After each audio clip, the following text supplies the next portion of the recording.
Miami Dolphins falling in week 4 of the 2022 regular season to the Cincinnati Bengals by a final score of 27-15. Lots to talk about. We're going to dive into it here today on this Friday episode of Locked On Dolphins. You are Locked On Dolphins, your daily Miami Dolphins podcast, part of the Locked On Podcast Network, your team every day.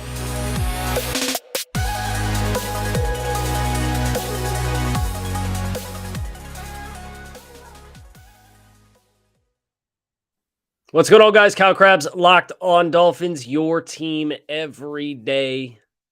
Your host, Kyle Krabs, lifelong Miami Dolphins fan, co-founder of thedraftnetwork.com. Your host. Today's episode is brought to you by our friends over at Brightco Jewelry and Watch Insurance. Brightco brings you comprehensive, fast, and affordable jewelry insurance for as low as $5 a month. Check out your special offer for Locked On listeners and get covered in under 2 minutes at bright.co/locked on. That is Bright, BRITE.co/locked on. The Dolphins are 3-1. And I think that's an important place to lead here, because as we talk about this game, there's not going to be a lot of good that comes from the actual discussion centered around the game.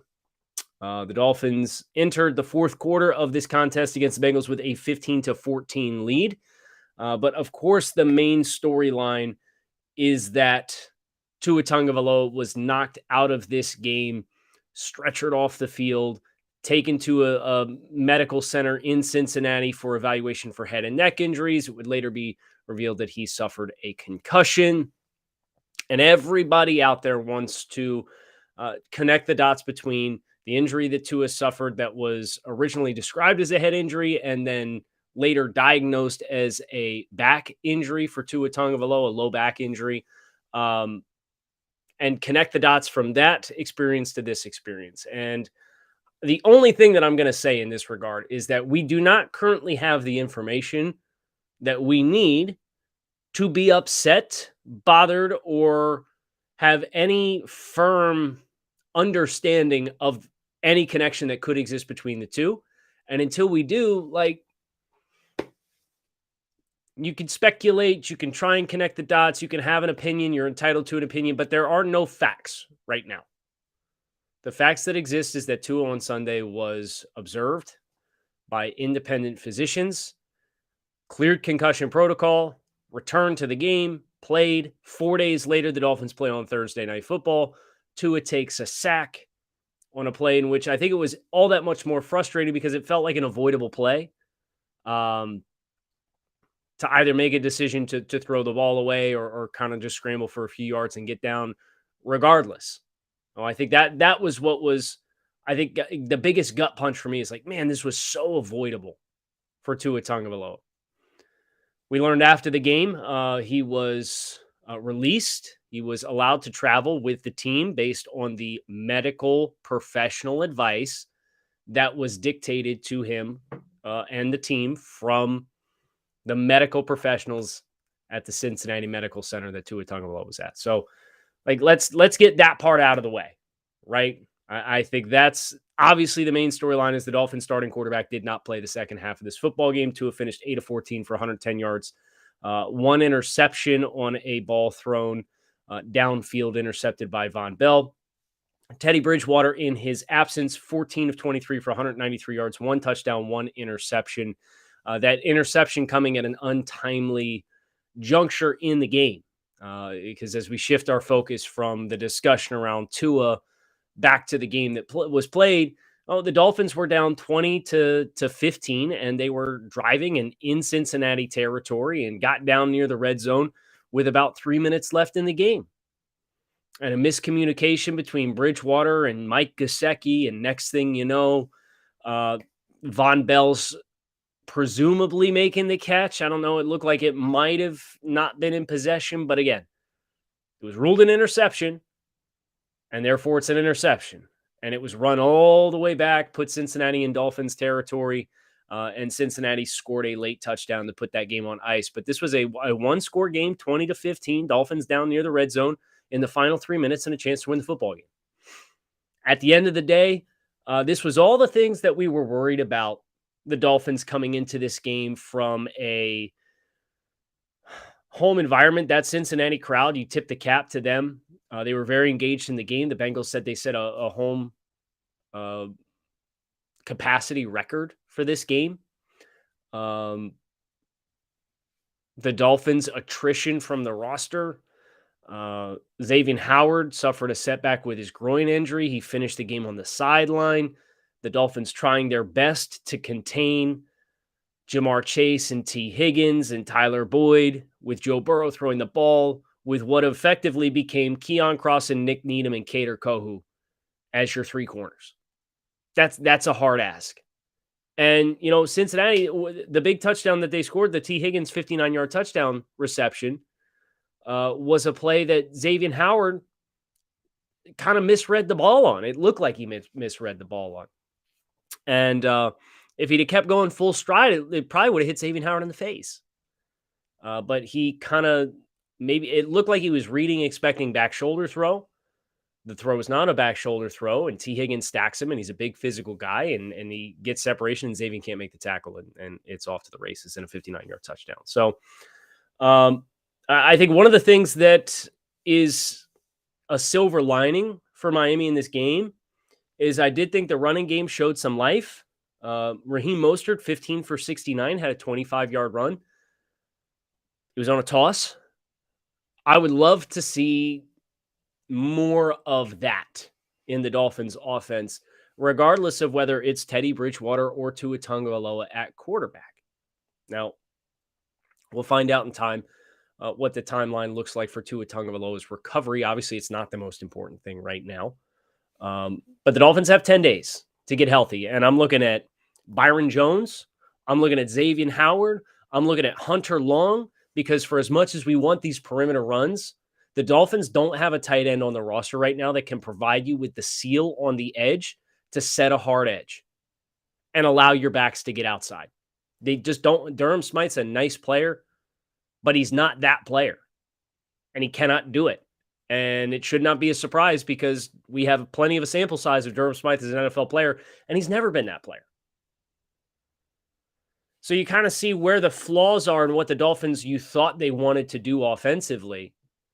And that exists in large part because there's a missing link on the line of scrimmage with a tight end that I don't think has the ability to really set a hard edge and create a seal and win as a blocker.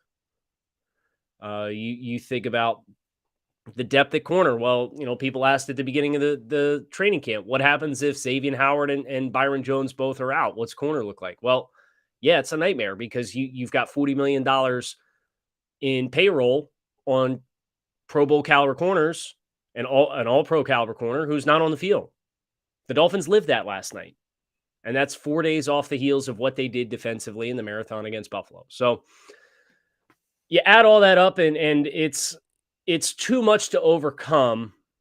And as a result, you lose the football game. And I think the score was uglier than what the game was competitive wise. Now, Miami left their opportunities out on the field.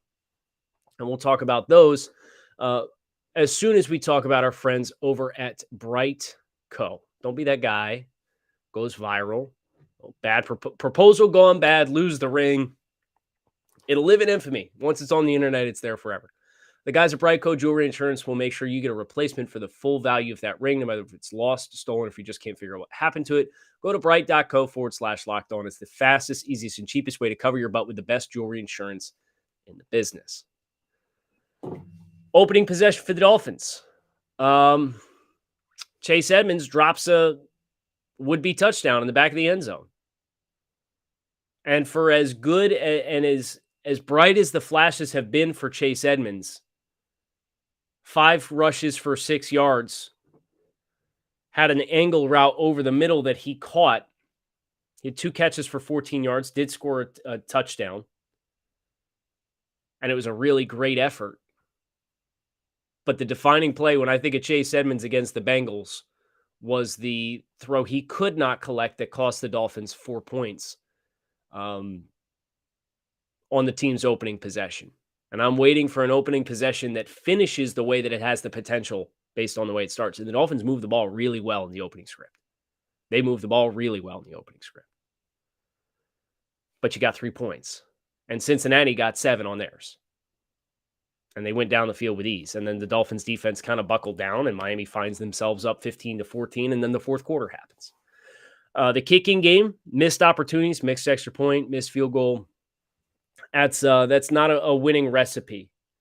And quite frankly, I think the special teams in general has been tough to start the season. You're not really getting a lot of dynamic play in either return game.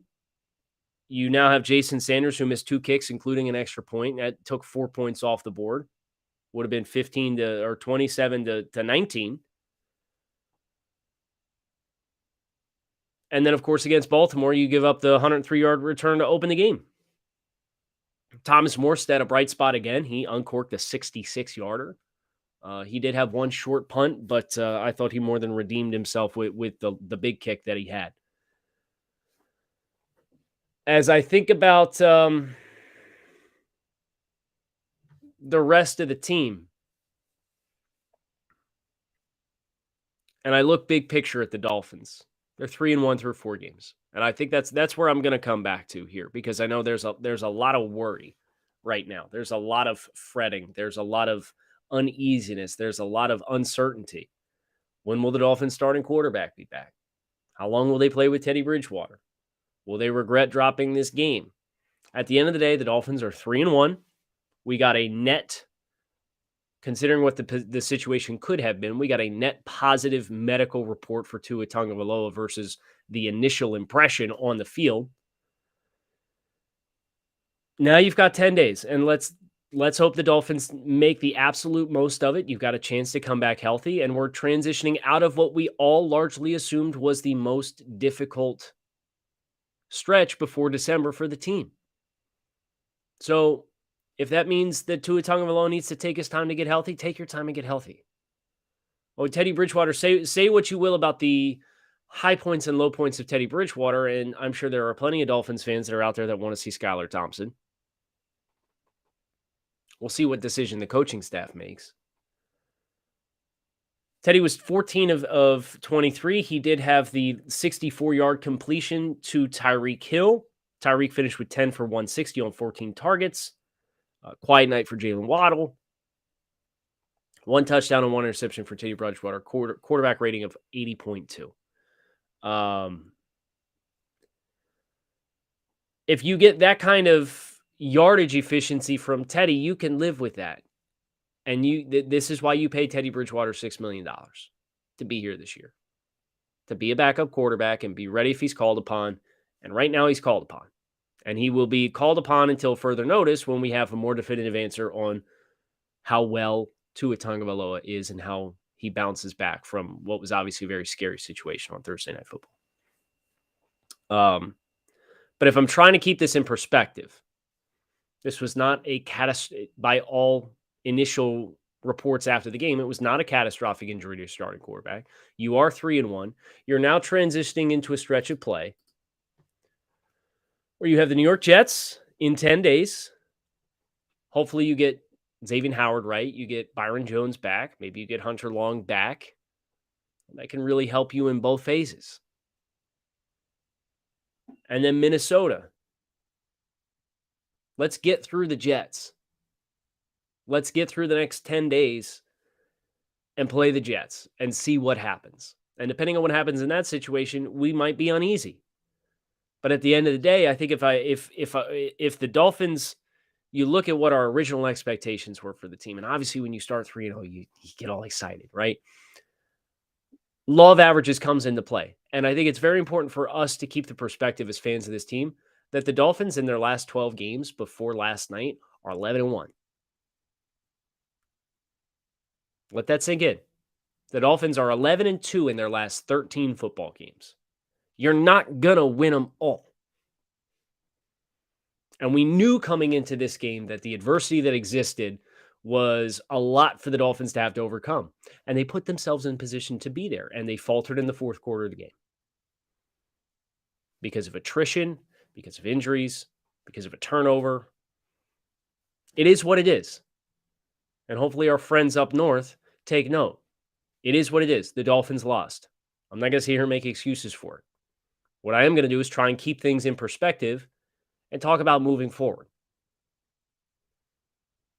because that's all we can control, right? And we've heard plenty of Dolphins players talk about the perspective that Mike McDaniel brings of, adversity and mistakes are a chance to learn and grow, no matter how big the mistake is.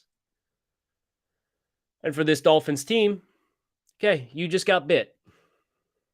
You took some pretty nasty lumps last night. And because it was on prime time, surely the Dolphins will continue to be taken for granted. I do think it is an interesting note, not that, but since the start of the 2020 season, the Dolphins are 23-13-1, I believe, against the spread. They were 11-5. 9-8. 11. Doesn't matter. The Dolphins significantly outperformed the betting odds. And a game like this, if you think about the Dolphins, is going to be the big picture impression that a lot of people have of the Miami Dolphins. So do not be surprised for the next month if the Dolphins continue to win. They're going to continue to be disrespected as far as the general narrative and because of in the point spread and the betting. That's fine. It's fine. Let's take care of our own. Let's tend our own field. And let's make sure that when the Dolphins come out of this next stretch, you've got 4 games in October. 2 at home, 2 on the road. At Jets, home against Vikings, home against Steelers, at Lions. Can you go 3-1 again?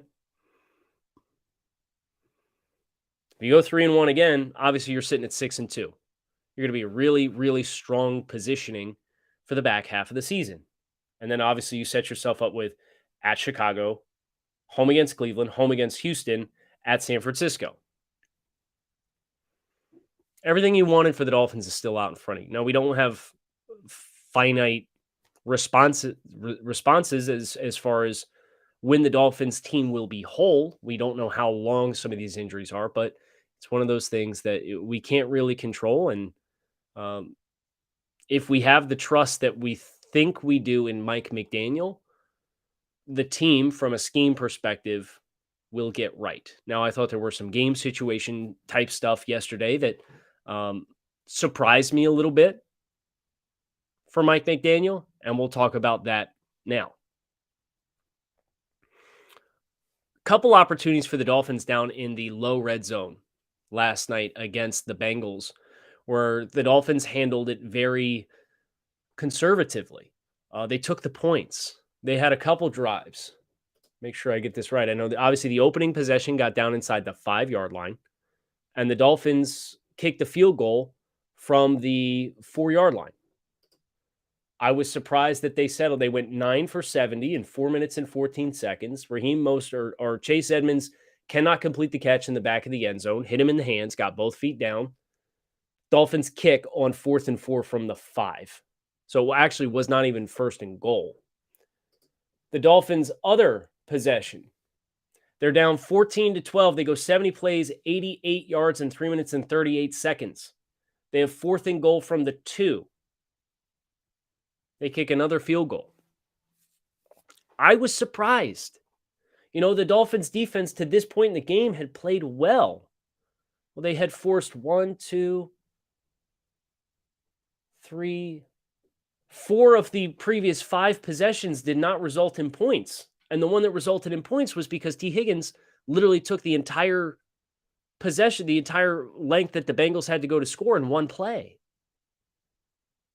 10 plays, 47 yards, turnover on downs. 3 plays, 5 yards, punt.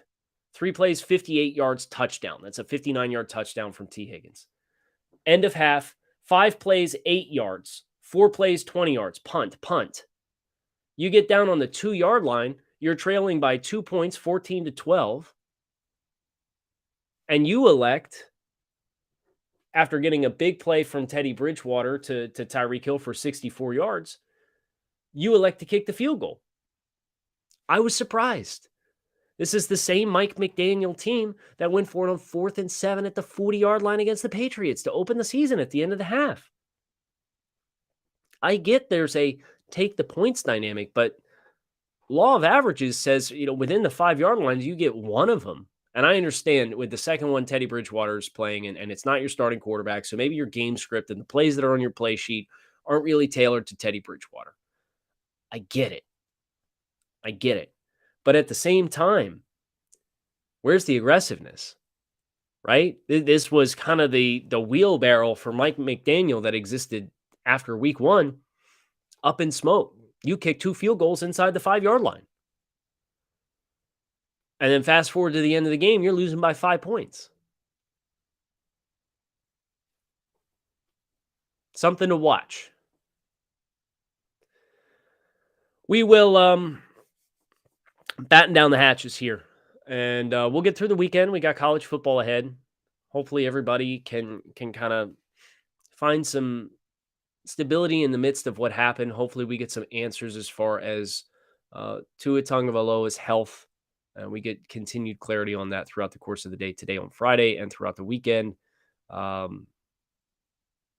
there was not a lot of good from Miami. I think some of the running game with Raheem Mostert you could point to as a good. Teddy Bridgewater having a 64-yard explosive play with Tyreek Hill was good.